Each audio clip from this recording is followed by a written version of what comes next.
ngayo nguko inkuru tumenyereye muri Bibiliya ubu zageze ahagaragara mu karere ka Musanze.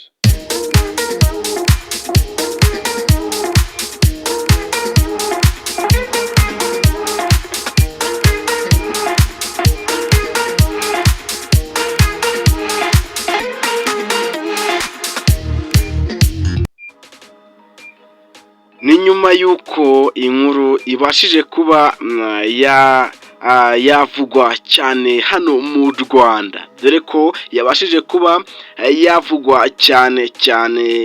bibanda bavuga ati se uyu muntu gute yaba yabonekewe, dore ko ibi bintu tubimenyereye mu bitabo, dore ko nk'uko indirimbo yagiye bivuga ati nyina wa Yezu yabonekewe abana batatu cyangwa se nyina wa Jambo. Ibi rero ntabwo twari tubimenyereye, ariko hano mu Rwanda byabashije kuba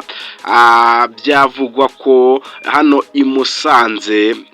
ati yaba yabonekewe cyangwa se byaba ari ibihuha, dore ko benshi bagiye batanga ubuhamya bugiye butandukanye bagenda bavuga ati nanje natungo, ati ntabwo nemeraga, ariko ati ubu nabashije kuba nabyemera, ati njyewe nabonye Bikira Mariya, ati nabashije kuba nabonekerwa, ati ubwo nari ndi hano hafi y'igiti, ati nabashije kuba nabonekerwa na Bikira Mariya. Ariko abenshi bagiye bavuga ati se gute ushobora kuba wabonekewe, ati dore ko ibi bintu tutabimenyereye, hari hashize igihe kinini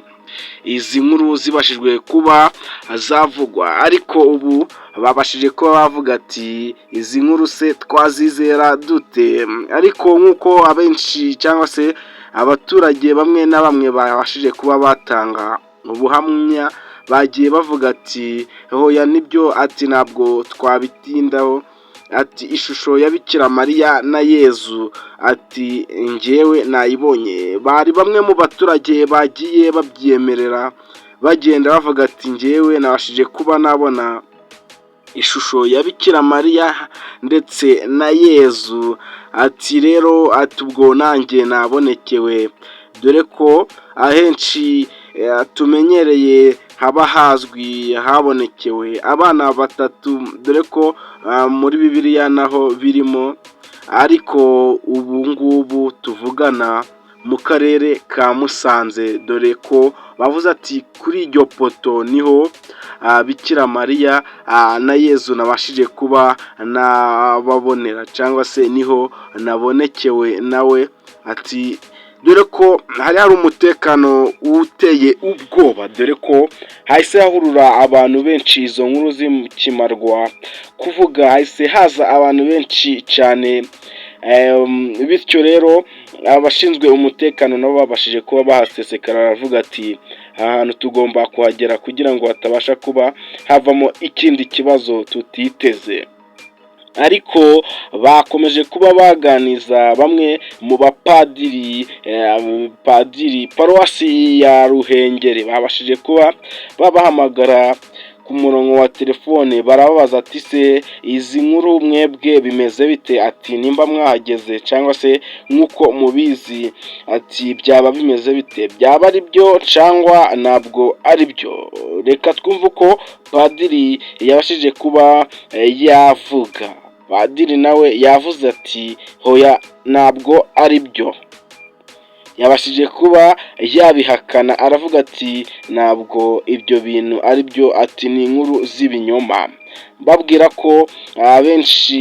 basengera muri Catholic Church babashije kuba babihakana, bavuga ati ibyo bintu ntabwo ari byo, ati ibyo ni ibinyoma, ati abo ni ababeshi, ati cyangwa se bakaba bishakira agatwiko, ati kuvuga ngo wabonekewe nta hari ibintu bya buri umwe wese, ati biragoye ko